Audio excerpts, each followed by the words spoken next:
இதோ பொறுமையா இருக்கிறவர்களை பாக்கியவான்கள் என்று எண்ணுகிறோம்.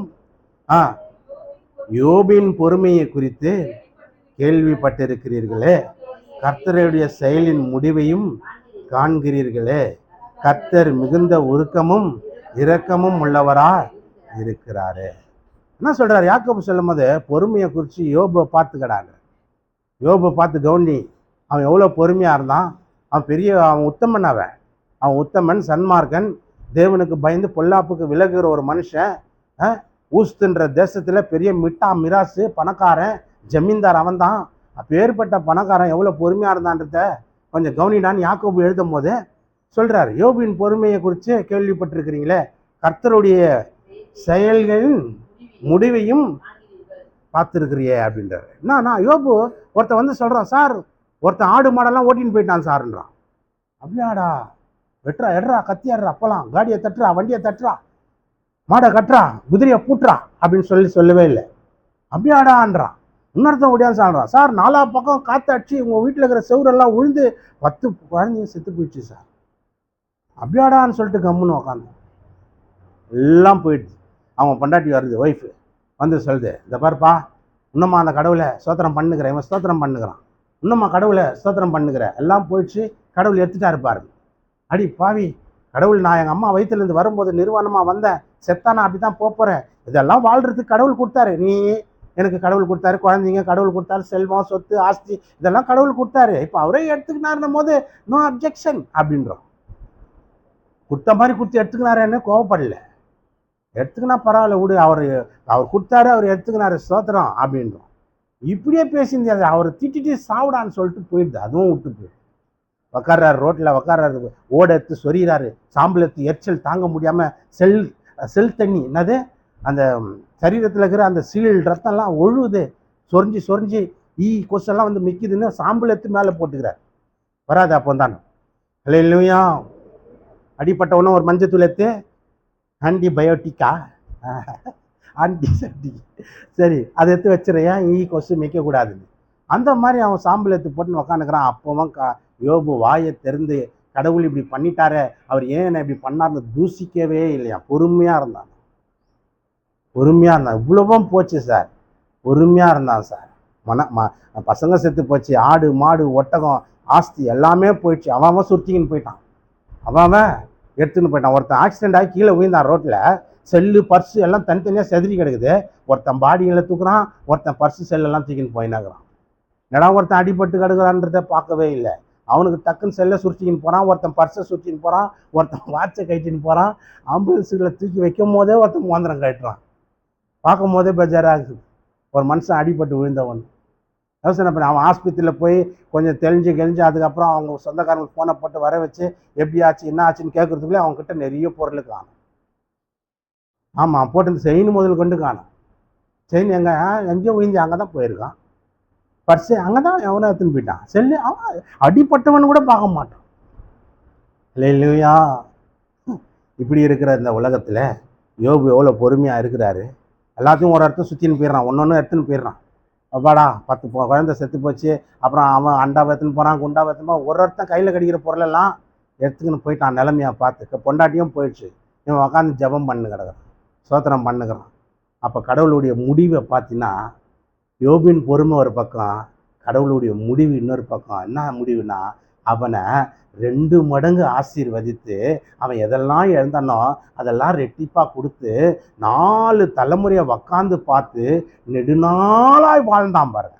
அதுதான் கடவுளுடைய செயலின் முடிவு. கரங்களை தட்டி தேவனை. அவன் மட்டும் கடவுள் என்னை எடுத்துட்டாரா, போயிட்டாரா, என் குழந்தைங்க செத்துட்டாரா, இதுக்கப்புறம் அந்த ஏசு இன்னாத்துக்கு, அந்த கடவுள் இன்னாத்துக்குன்னு அவன் நினச்சி கடவுளை விட்டுருந்தானா அவன் நிலைமை அதோட முடிஞ்சிட்டு. அவன் அந்த இதுலேயும் அவ்வளோ பிரச்சனையும் அவ்வளோ துக்கத்துலேயும் அவன் சொல்கிறான், என் துக்கம் சொல்லி முடியாதது, கடல்கார மணல் வெயிட் போட முடியுமா, நீ எடை போட முடியுமா, அந்த மாதிரி என் இருதயம் அவ்வளவு பாரமாகுதுன்னு. கடவுளை எங்கன்னா பார்த்தேன்னா நான் கண்டிப்பாக பேசுவேன் அவர்கிட்ட, நான் சார் இப்படி பண்ணிட்டீங்கன்னு கேட்பேன் அப்படின்னெல்லாம் கூட சொல்கிறான். அவ்வளோ பாரம், அவ்வளோ வேதனை, அவன் துக்கம் அவ்வளவா இருந்தது. அந்த துக்கத்திலையும் அவங்க சிநேகிதருக்காக வேண்டுதல் செய்கிறான், ஜெபம் பண்ணுறான். நீ ஜெபம் பண்ணுறியா? ஆண்டவர் எனக்கே செய்யலை, நான் இன்னைக்கு ஜெபம் பண்ணல. இன்னைக்கு ஜெபம் பண்ணவங்க எத்தனை பேர் காலையில் அப்படின்னு நான் சொன்னா கையை உயர்த்த போறீங்களா? ஜெபம் பண்ணவங்க வீராப்பா உயர்த்துவீங்க, பண்ணாதுங்க ஒரு ஜெபமே நீ உன்னால பண்ண முடியல, நீ எப்படி பொறுமையா? ஆவியின் கனி 9, அதுல ஒண்ணு பொறுமை. அதுவே இல்லை உனக்கு. இன்னைக்கு இல்லைன்னா நாளைக்கு தருவார். ஒருத்தர் சொன்னார் பாருங்க, இந்த ஆண்டவர்கிட்ட நான் எவ்வளோ ஜெபம் பண்ணி பார்த்தேன், ஆண்டவர் எனக்கு எந்த பதிலும் கொடுக்கல, அதனால இந்த ஆண்டவரை விட்டுட்டு நான் போறேன்னு போயிட்டாரு. போய் விக்கிரகத்தாருன்னு ஒரே விக்கிரக போட்டாவா வச்சுன்னு கிடக்குறாரு. ஒரே அந்த விக்கிரக பாட்டா வந்து திருப்பி இந்து கோயிலுக்கு போய் ஏதோ ஒன்று பண்ணுகிறார். நான் அவரை கூப்பிட்டு கேட்டேன், வாயாங்க, இவ்வளோ கஷ்டம் வந்தது, உன் பொண்டாட்டி உன்னை விட்டு போயிடுச்சான்னு. இல்லை. நீ உன் பொண்டாட்டி விட்டு போயிட்டியா? இல்லை. அவ்வளோ கஷ்டம் வந்தது, உன் குழந்தைங்கள படிக்க வைக்காம விட்டுட்டியான்னு. இல்லை. அப்போ உனக்கு கஷ்டங்கள் வேதனைகள் சாப்பாடுக்கே இல்லைன்னா கூட கஞ்சை ஷேர் பண்ணி குடிக்கிறீங்க. நீயும் உன் பொண்டாட்டியை விட்டுட்டு போகல, உன் பொண்டாட்டியும் உன்னை விட்டு போகல, நீயும் குழந்தைங்கள படிக்க வைக்காம விடல, ஏதோ ஒரு படிப்பில் சேர்த்து படிக்க வைக்கிற. அப்போது இதில் கஷ்ட நஷ்டங்கள் வரும்போது பொறுமையை கையாளுற, சகிச்சுக்கிற, சேர்த்துக்கிற. இதே கடவுள்கிட்ட வந்தனா அவர் உனக்கு ஒரு அற்புதம் செய்யறதுக்கு லேட்டானா உனக்கு அதில் பொறுமை. அந்த காலத்தில் வாழ்ந்தாங்களாம், சொல்லுவாங்க எங்கள் அம்மா. கல்லானாலும் புல்லானாலும், ஏன் அந்த வார்த்தையை சொன்னாங்கன்னு தெரியல. ஹல்லேலூயா. எவ்வளோ அடிச்சாம்பா, இந்த மஞ்ச கைத்துக்காக கட்டுப்பட்டுன்னு வாழ்ந்துன்னு கிடக்குறான்ப்பா. இல்லைன்னா இவனை விட்டு போனான்னா எப்போ போயிட்டு இருப்பேன். ஒரு அம்மா சொல்லுது, ஏன் அந்த கழுத்தில் கட்டின ஒரு கயிறுக்காக கட்டுப்பட்டுன்னு வாழ்ந்துன்னுக்குறான் சார். அந்த ஒரு புருஷன் நம்மளுக்கு அதை விட்டு போனால் நம்மளுக்கு மரியாதை இருக்காது, மானங்கட்டு போய் வாழணும். ஹல்லேலூயா. நம்ம புருஷனை விட்டு வெளியே வந்தாக்கா நம்ம பேர் வாழா வெட்டின்னுவாங்க. ஆனால் அதே அவனுக்கு வாழ்க்கையே வெட்டி. நமக்கு வாழா வெட்டி, அவனுக்கு வாழ்க்கையே வெட்டி. அந்த மாதிரி. அதனால தான் சார் அவன் அடிச்சாலும் புடிச்சாலும் எவ்வளோ கஷ்டப்பட்டாலும் ஒருத்தங்கிட்டே வாழ்ந்துன்னு கிடக்குறது சார். அவ்வளோ பொறுமையாக சேர்ந்து வாழ்ந்து அதுக்கப்புறம் கணவரே வயசாகி அப்படியே உட்காரும் போது இந்த மனைவி தான் அவருக்கு சேவை செய்யுது. காரணம் என்ன? அவ்வளோ பொறுமை கணவர்கிட்ட காட்டுற, ஆனால் கடவுள்கிட்ட அந்த பொறுமை உனக்கு ஆண்டவர் ஒரு அற்புதம் செய்யலைன்னா விட்டு போயிடுற. என்ன ஆண்டவர்? அதனால தான் ஆவியின் கனி 9, அதில் 1 பொறுமைன்னு ஏன் சொன்னார்னா, உனக்கு அந்த பொறுமை வேணும். இன்னைக்கு உன் வாழ்க்கையில் ஒரு ஏற்ற துணை கிடைக்கலன்றதுக்காக ஆண்டவரை நீ திட்டக்கூடாது, விட்டுடவும் கூடாது. செய்வார். இன்னைக்கு இல்லைன்னா நாளைக்கு நல்லதாக செய்ய போகிறார். லேட்டானாலும் பெஸ்ட்டாக செய்வார்ன்றத ஒரு நம்பிக்கை உனக்கு வரணும். ரோமர் 12:2 ரோமர் 12:12.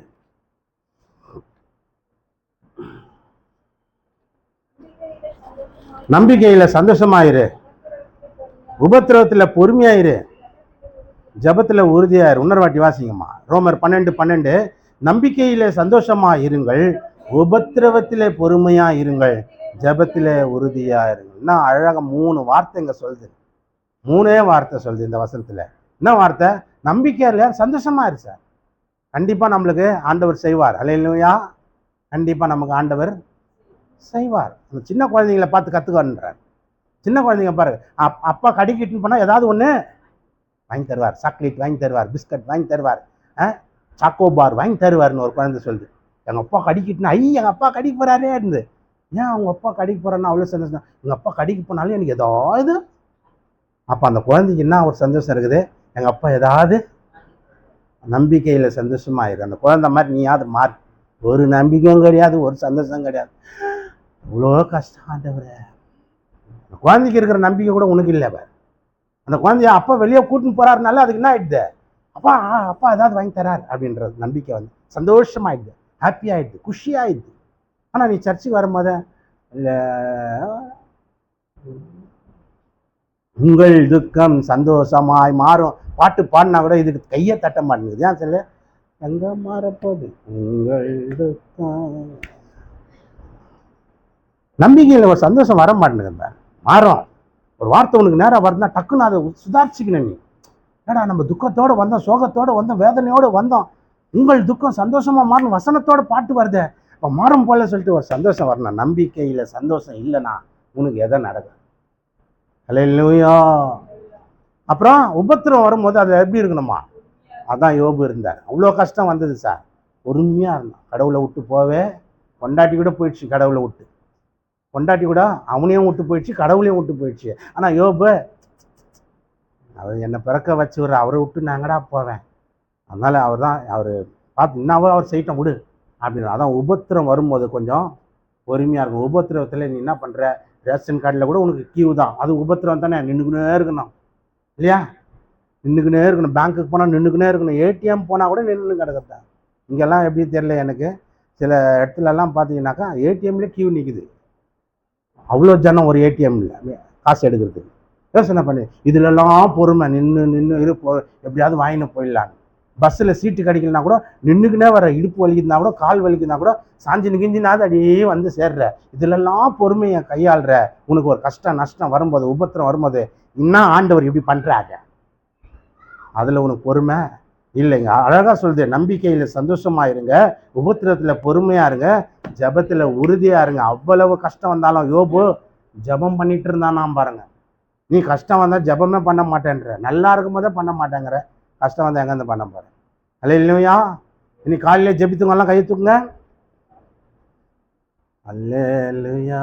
4 5 6 விடுங்க. சரி, ஓகே.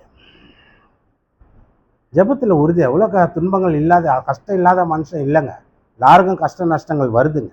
ஆனால் நம்ம நம்பிக்கையில் ஒரு சந்தோஷம் இருக்கணும். உபத்திரங்கள் வருதுன்னா, பாடுகள் வருதுன்னா கொஞ்சம் பொறுமையாக வெயிட் பண்ணுங்க. அதில் ஒன்றும் நம்ம கெட்டு போக மாட்டோம். நான் தான் ஆரம்பத்திலே சொல்லிட்டேன்ல, தேங்காய் சட்னி தக்காளி சட்னி கதையை சொல்லிட்டேன் இல்லை. தக்காளி சட்னி விட்டு கொடுக்குது, என்ன தக்காளி விட்டு கொடு, நீ என்ன எவ்வளோ அரிக்கிறீ அரிச்சிக்க நைஸான்னு அரிச்சி. தக்காளி சட்னி சாயந்தரம் வரைக்கும் கிடவே இல்லை. தேங்காய் சட்னி சீக்கிரத்தில் விட மாட்டேங்குது, தேங்காய் அறியவே மாட்டேங்குது. மிக்சியில் போட்டு அரின்னு அரிச்சினுக்கிறத சீக்கிரத்தில் லேசாக தன்னை விட்டு கொடுக்க மாட்டேங்குது. ஆனால் 10 மணிக்குள்ளே கெட்டு போயிடுது. அப்போ எது விட்டு கொடுக்குது? சீக்கிரத்தில் விட்டு கொடுக்காத தேங்காய் சட்னி கெட்டு போயிடுது. தன்னை ஆண்டவருக்கு விட்டு கொடுத்த தக்காளி சட்னி சாயந்தரம் வரையும் இருக்குது. அதான் யோசனை பண்ண, விட்டு கொடுக்குறவங்க கெட்டு போவதில்லைன்ற வார்த்தை இதுக்கு நான் ஒப்பிட்டு சொல்கிறேன் பாரு. கர்த்தர் நல்லவர். தேவனுக்கு நம்ம அர்ப்பணிக்கணும். ஆண்டவர் என்ன எவ்வளோ ஒரு உபத்திரம் வருதா, கஷ்டம் வருதா, இப்போ பாடு வருதா, ஒரு மாப்பிள்ளை கிடைக்கலையா, ஒரு குழந்தை பிறக்கலையா, ஒரு ஏதாவது வீடு இன்னும் கட்டலையா, இன்னும் நல்ல வேலை கிடைக்கலையா, என்ன அப்படின்னு யோசிக்காத. செய்வார், கர்த்தர் செய்வார். நீடிய பொறுமை உள்ளவராக இருக்கிறார், அவர் செய்வார் அப்படின்றத நீ நினை. அல்லேலூயா. அதே பாருங்க, கொலோசையர்ன்ற ஒரு புஸ்தகம் 3:12. கொலோசையர்ன்ற ஒரு புஸ்தகம் 3:12. ஆகையால் நீங்கள் தேவனால் தெரிந்து கொள்ளப்பட்ட பரிசுத்தரும் பிரியருமாய் உருக்கமான இரக்கத்தையும் தயவையும் மனத்தாழ்மையும் சாந்தத்தையும் நீடிய பொறுமையும் தரித்து கொண்டு. நல்லா இங்க பாருங்க, கடவுள் சொல்றாரு, என்ன சொல்றாருனாக்கா, இந்த வசனத்துல நல்லா கவனிங்க. ஆகையால் நீங்கள் தேவனால் தெரிந்து கொள்ளப்பட்ட பரிசுத்தர் பிரியர். கடவுளால் தெரிந்து கொள்ளப்பட்ட நீங்க பரிசுத்தமான ஆளு, அவருக்கு பிரியமான ஆளு. மன உருக்கத்தையும் இரக்கத்தையும் தயவையும் மனத்தாழ்மையும் நீடிய பொறுமையும் சாந்தத்தையும் தரித்து கொள்ளு. அது ஒரு ட்ரெஸ்ஸா போட்டுக்கோன்றார். நீ கடவுளால் தெரிந்து கொள். நீ உனக்கு கொஞ்சம் பொறுமை தேவை, உனக்கு கொஞ்சம் பொறுமை தேவை. அப்போ நீ இந்த பொறுமையை தரித்துக்கொள், ட்ரெஸ்ஸாக போட்டுக்கோ, அதை மாட்டிக்கோ. உனக்கு கொஞ்சம் பொறுமை, ஏன்னா நீ பரிசுத்தமான ஆளு, நீ தேவனுக்கு பிரியமான ஆளு. தாழ்மையும் மாழ்மையும் சாந்தத்தையும் நீடிய பொறுமையும் தரித்து கொள்ளு அப்படின்னு சொல்லிட்டு அடுத்த வசனம் சொல்றாரு, ஒருவர் தாங்கி ஒருவரு பேரில் ஒருவருக்கு குறைபாடு உண்டானால் கிறிஸ்து உங்களை மன்னித்தது போல ஒருவருக்கொருவர் மன்னியுங்கள். ஒருவருக்கொருவர் மன்னிச்சு விடுன்ற. மன்னிப்பு ரொம்ப முக்கியம். அதனால தான் நான் அடிக்கடிக்கு சொல்லுவேன். நான் சில பேரை ஏன் கண்டிக்கிறதில்ல கேட்கறதில்ல அப்படியே கம்முன்னு விடுறேன். நான் மன்னிக்கிறது ரொம்ப முக்கியம். கடவுளே உன்னை மன்னிக்கும் போது நான் மட்டும் உன்னை ஏன் சும்மா திட்டினுக்கணும், நான் மட்டும் ஏன் உன்னை கரைச்சி கொட்டிக்கணும், நான் மட்டும் ஏன் உன்னை சபிக்கணும்? அல்லேலூயா. அதனால தான் நீ எந்த கதினா போய் எப்படி வேணா அவனுக்காக ஜெபம் பண்ணுறேன். ஒரு 2 வாட்டி 3 வாட்டி சொல்கிறேன், உனக்கு புத்திமை சொல்கிறேன், நீ கேட்கலையா அமைதியாக விட்டுற. கடவுளாக உன்னை அடிச்சு திருத்தி கொண்டு வரார். அமைதியாக இருக்கிறவன் உன்னை கடிந்து கொள்றதுல, உன்னை ஒரு மாதிரி ரஃபா டஃப்பா அதுவும் பேசுறதுல எதுவுமே பண்ணல. ஏன்னா பொறுமை ரொம்ப முக்கியம். தேவன் நிச்சயமாக அன்புள்ளவராக இருக்கிறார். அல்லேலூயா. அவரே உன்னை மன்னிக்கும் போது நான் மட்டும் உன்னை எதுக்கு திட்டணும், கடிந்து கொள்ளணும்? அதனால கம்முன்னு விடுறேன். பொறுமை ரொம்ப முக்கியமான ஒரு பகுதியாக இருக்குது. அடுத்த வசனத்தை பாருங்க. 2 தெசலோனிக்கேயர் 1:4. நீங்கள் சகிக்கிற சகல துன்பங்களிலும் உபத்திரவங்களிலும் பொறுமையும் விசுவாசத்தையும் காண்பிக்கிறது நிமித்தம் உங்களை குறித்து நாங்கள் தேவனுடைய சபைகளிலே மேன்மை பாராட்டுகிறோம். உங்களை குறித்து நாங்கள் தேவ சபையில் வெளியெல்லாம் போய் உங்களை பற்றி பெருமையாக பேசுகிறோம்.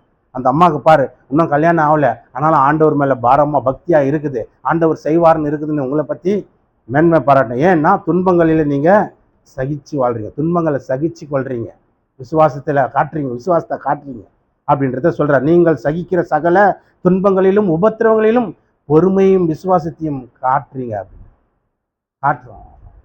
நம்மளுக்கும் எவ்வளோ கஷ்டங்கள் வருது, போராட்டங்கள் வருது, ஆனாலும் அதெல்லாம் சகிச்சுக்கின்னு பொறுமையாக வாழ்கிறோம். கடவுள் கண்டிப்பாக மாற்றுவார், செய்வார், ஒரு பாதையை உண்டாக்குவார், ஒரு வாசலை திறக்குவார், நமக்கு உண்டான ஒரு வெளிச்சத்தில் நம்மளை நடத்துவார், கண்டிப்பாக நமக்கு நீதி நியாயத்தை செய்வார்ன்ற நம்பிக்கையில் நம்ம பொறுமையாக வாழும்.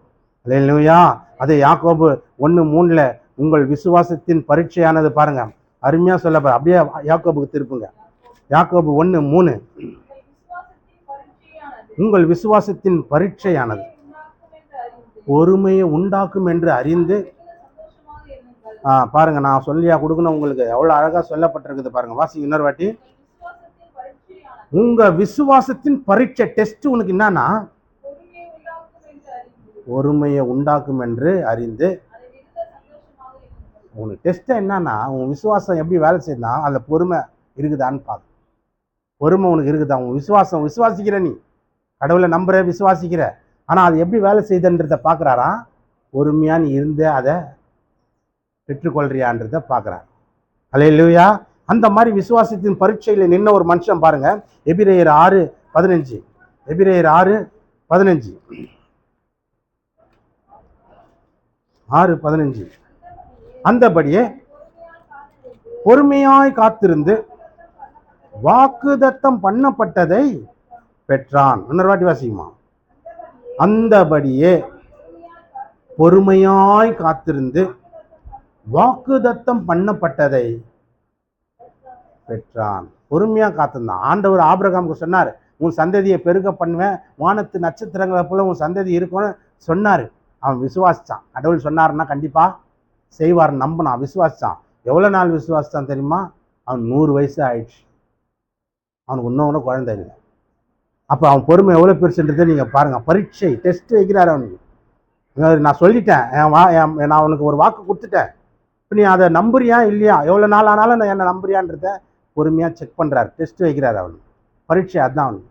அவன் ஒய்ஃபுக்கு 90 வயசு ஆயிடுச்சு, கர்ப்பம் செத்து போயிடுச்சு. சிரிக்குது அவன், கேள்வி ஆகிட்டேன், கர்ப்பம் செத்து போயிடுச்சு, அதில் திருப்பி ஒரு கரு தங்கி அதில் ஒரு குழந்தை உற்பத்தி ஆகி அதுக்கப்புறம் எனக்கு ஒரு குழந்தை பிறக்குன்ற என்ன நம்பிக்கை இருக்குது? சான்ஸே இல்லை சார். நம்புகிறதற்கு ஏது இல்லாது இருந்தோம், நம்பினா நம்பர் கடவுளை.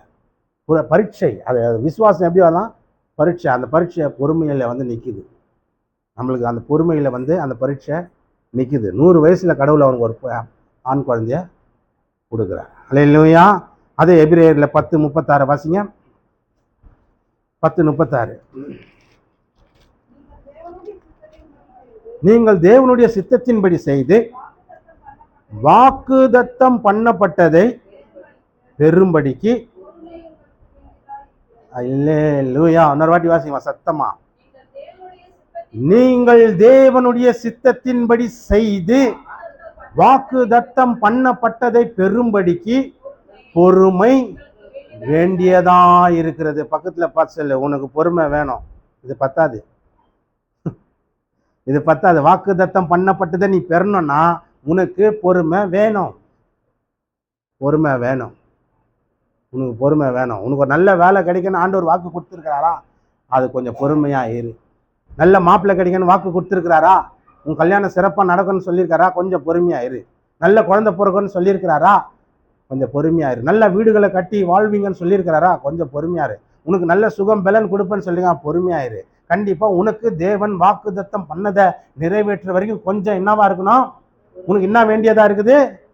பக்கத்துல பார்த்து சொல்லுங்க, நீங்கள் தேவனுடைய சித்தப்படி செய்து வாக்குதத்தம் பண்ணப்பட்டதை பெரும்படிக்கு பொறுமை உனக்கு வேண்டியதா இருக்கு. தம்பி உனக்கு பொறுமை வேண்டியதா. ப்ரோக்ரஸ் கார்டு கொடுக்கும் போது சில எதில் நம்ம மிஸ்டேக் ஆனமோ கீழே போகிறோம், கவனம் தேவை. ப்ரோக்ரஸ் கார்டு பார்த்துருக்கீங்களாம்மா, எங்களுக்கு தெரியாத ப்ரோக்ரஸ் கார்டா அப்படின்றது. அதில் எனக்கு போடுவாங்க, எனக்கு கவனம் தேவைன்னு 2-3 ப்ரோக்ரஸ் கார்டில் போட்டாங்க. எங்கள் அப்பா கையெழுத்து போடணும். என்னடா அது அப்படின்னாரு. தெரில நைனா அப்படின்னு. கவனம் தேவைன்றாங்க, நீ எங்க வச்சுருக்கிற கவனத்தை? அதுக்கு ஒரு 2 போட்டு எதுல கவனம்னு பார்த்தாக்கா சமூகம், விஞ்ஞானம், கண்ணை தச்சுக்கின்னு போய் படிப்பேன். அப்போ பொறுமை, கவனம் தேவைன்ற மாதிரி பொறுமை உனக்கு வாக்குத்தத்தம் பண்ணப்பட்டதை நீ பெறணுமா? ஆண்டவர் உன்னை ஆசீர்வதிக்கவே ஆசீர்வதிப்பேன், பெருகவே பெருக பண்ணுவேன்னு சொன்ன வாக்கு உன் வாழ்க்கையில பலிக்கணுமா? நீ கடன் வாங்காமல் கடன் கொடுப்பாய் என்ற வாக்கு உன் வாழ்க்கையில பலிக்கணுமா? நீ கீழாகாமல் மேலாவா என்ற வாக்கு உன் வாழ்க்கையில பலிக்கணுமா? நீ வாளாகாமல் தலையாவா என்ற வாக்கு உன் வாழ்க்கையில பலிக்கணுமா? நீ கீர்த்தியும் புகழ்ச்சியுமா வாழ்வா என்ற அந்த வாக்கு உனக்கு பலிக்கணுமா? நீ நீடித்த நாட்களாய் தீர்க்காயசாய் வாழ்வென்ற அந்த வாக்கு உனக்கு பலிக்கணுமா? பொறுமை உனக்கு வேண்டியதா இருக்குது. கடைசி ஒரே ஒரு வசனத்தை வாசிச்சு முடிக்கலாம். எபிரேயர் 12:1 வாசிச்சு முடிக்கும். ஆகையால் மேகம் போன்ற இத்தனை திரளான சாட்சிகள் நம்மை சூழ்ந்து கொண்டிருக்க, பாரமான யாவற்றையும் நம்மை சுற்றி நெருங்கி நிற்கிற பாவத்தையும் தள்ளிவிட்டு விசுவாசத்தை துவக்குகிறவரும் முடிக்கிறவருமாயிருக்கிற இயேசுவை நோக்கி நமக்கு நியமித்திருக்கிற ஓட்டத்தை. அங்க பொறுமை உனக்கு வேண்டியது. இங்க நமக்குன்னு ஒரு ஓட்டத்தை தேவன், நமக்குன்னு ஒரு வாழ்க்கையை, நமக்குன்னு ஒரு காரியத்தை அவர் துவக்கி வச்சிருக்கிறாரு. அந்த பாதையில், அந்த வழியில பொறுமையா ஓடணும்னா நிச்சயமா நம்ம வாக்குத்தத்தம் பண்ணப்பட்ட எல்லா ஆசீர்வாதங்களையும் பெற்றுக்கொள்வோம். அல்லேலூயா. மேகம் போன்ற எவ்வளோ சாட்சி. தாவீதை ஒரு சாட்சியா சொன்னனா, அப்புறம் யோபு ஒரு சாட்சியா சொன்னனா, அப்புறம் ஆபிரகாம் ஒரு சாட்சியா சொன்னனா, இப்படி எவ்வளோ சாட்சிகள் நமக்கு. பொறுமையா இருந்தவர்கள், பொறுத்தார்கள், இவர்கள்லாம் பூமியை ஆண்டாருங்க. யோபு பூமி ஆண்டான், 4 தலைமுறையை கண்டு ரொம்ப நாள் வாழ்ந்தான். பொறுமை இருந்தது. தாவீது பொறுமையா இருந்தான், அவன் சாவர வரைக்கும் அவன் தான் ராஜாவா ஆவான், அரசாண்டான் பாருங்க. ஆபிரகாம் 100 வயசு வரைக்கும் ஒரு குழந்தைக்காக பொறுமையா இருந்தான். நீ ஒரு வருஷம்னால என்னடா அப்படின்ற, 2 வருஷம்னால என்னடா அப்படின்ற. ஒருத்தன் 100 வருஷம் பொறுமையா இருந்திருக்கிறாங்க ஒரு குழந்தைக்கோசரம். அவனுக்கு கொடுத்த வாக்குத்தத்தம் நிறைவேறணும்னு காத்திருக்கிறான். அவன் பாருங்க பூமியை ஆண்டானுங்க. விசுவாசத்துக்கெல்லாம் அப்ப அவன் தாங்க. அல்லேலூயா.